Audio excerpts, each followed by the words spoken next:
Okay, Cruz exclusive, Kwetuli, Allan Cruz, Gemanya, and of course alongside Rapi.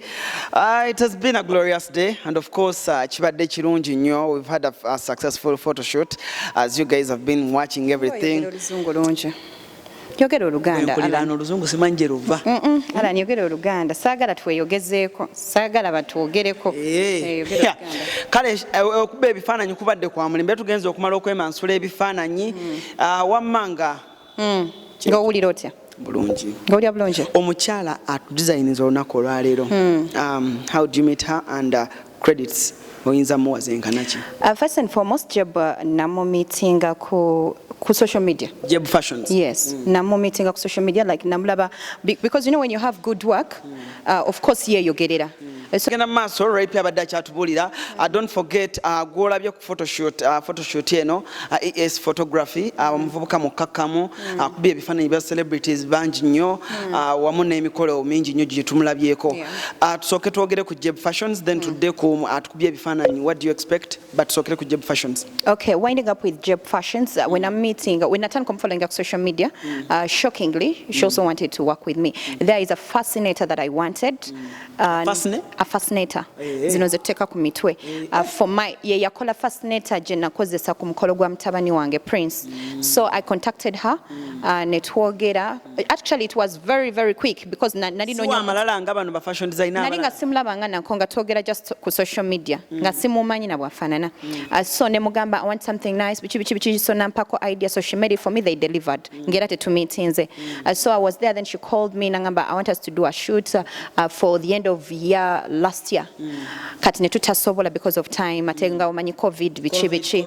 Yes. So this year, she still wanted to work with me, so she contacted me. Atenze njagala nnyo abantu abagala kyebakola, and when they have talent, I love supporting talent.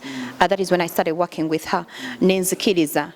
So nangamba okay, I will want to have your measurements bichi so netan kokola wetu. So paka lero. Okay. Yeah. How has been the shoot? Amazing. The first day I met her, she came to she brought the clothes at Serena for me to fit in. She's a very beautiful lady. Very brown, yeah. Yeah, very light skinned, very beautiful, very down to earth. I name Pisa. Jaganyo kola n'abantu abayina empisa. Buli woteeka empisa mulimu gwo. Gutunda gwete wetunze na asangibwa ku Mabirizi complex. Asangibwa ku Mabirizi complex level 4. Okay. Shop number just very sure but ali ku level 4. When you get there tosobola kubula. Actually when you get to level 4 yita ku alliance oberenga agendera to the extreme end ya corridor ojja kuba olaba.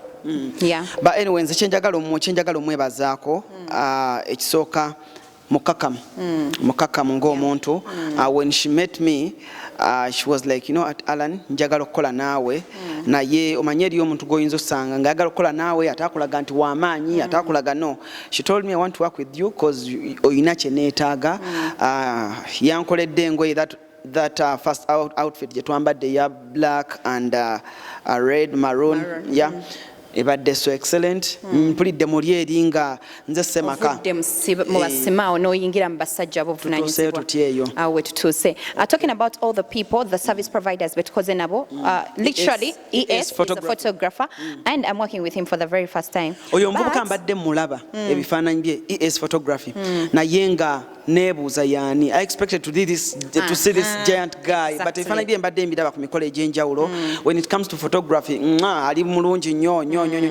Ate muvubuka muto myaka nga 22 mwaba muvubuka muto ate nga naye mukakamu. So wakuwa like I said wakuwa aba mulungi yetunda kati omuntu agenda okutuukako ate agambe ono akola ebyakabi ate mukakamu webata. So myself I was very shocked when I met him nti mbadde sikolangako naye, but meeting him it's like we have worked together for a very long time. Era abantu ebifaananyi bagenda babiraba. Yes, people are going to see the pictures. They're very amazing. They're going to be amazing. Shoot egenda kubeera ya mwaka. That is what I can tell. A Valentine shoot, it's going to be the shoot of the year. But away from that, tukozera n'abantu abalala. Na yene team yonna not just him, but as the entire team for the photography. Kubanga omuntu tatambula bwomu, atambula no. Naye bonna obulaba nga bali nice. Kubeera oyinza n'okusanga ng'omuntu atali nnyini kifo, ate nga ye amalala mangi nnyo n'okusinga nyini kintu but they're all down to earth and very nice. kibatwalidde budde ki Tekitutwalidde nabbanga panvu kuba tutandise very late naye ate olaba tumaliriza. makeup ani akuttemu awo Oyo bamuyita Sabira Beats. Sabira Beats mumulabyo oyo sijja namuyogerako nnyo. Like Sabira Beats ankoze makeup mungi nti era mutaginga nnyo most of my headshots yatera okunkola makeup oyo. So she's very amazing. amanyi okusaako obukoyekowe Buli kimu akitegeera ate nga nako kaana kato ate kakakamu myaka nga 18 Tom Sedde mbadde manyi 32. Kidding about that. Bash is also amazing. Then talking about my hair, oyo abera Aziz. Aziz ono ye nange simanyi twevuma ne tukola tutya ne twenyigira, but he's one of the guys bemanyi abakola enviri nga bazimanyi ate nga bali very passionate about the work they are doing. Mulabye nga zikola from way back ate nga naye muvubuka muto obalaba n'abavubuka bolaba n'ogamba kakati ono naye ng'omulaba ayagala kyakola. So Aziz ali ku Equatorial Mall.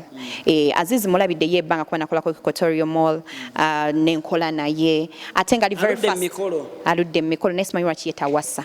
Alina omukyala n'abaana mwana naye tawasa kyekinneewuunyisa. And lastly, I worked with Allan Cruz, an amazing friend, a long time friend. mbaddawo neŋŋamba bannange singa siggwe maama wange nakitto bannange omukyalo owengeye neŋŋamba ye maama swali okutte ku ki ekikukyankalanyiza wano kankome wano. netegeera nti My name is Ray. Oli Masaka? Siri we Masaka. Nengotero goberayo. Masaka balogo. Kale Cruz exclusive, that's why you chilling. And of course abaana balage bwe mbadde nyambadde olunaku olwaleero wetala tokotogera omwana mulage bulungi akwate bwe mbadde nyambadde. The lady kept me smart like I'm telling you, and of course ES photography ankubye ebifaananyi anange kino kika. But anyway, bino osobola bisanga ng'oli ku Jeb Fashions. She does the work, she does the lit work. ES photography, thank you brother. And of course a number iwe eri wansi awo bw'oba omwagadde osobola omukoonako. For now, I'll see you guys. Have a blessed day. Bye bye.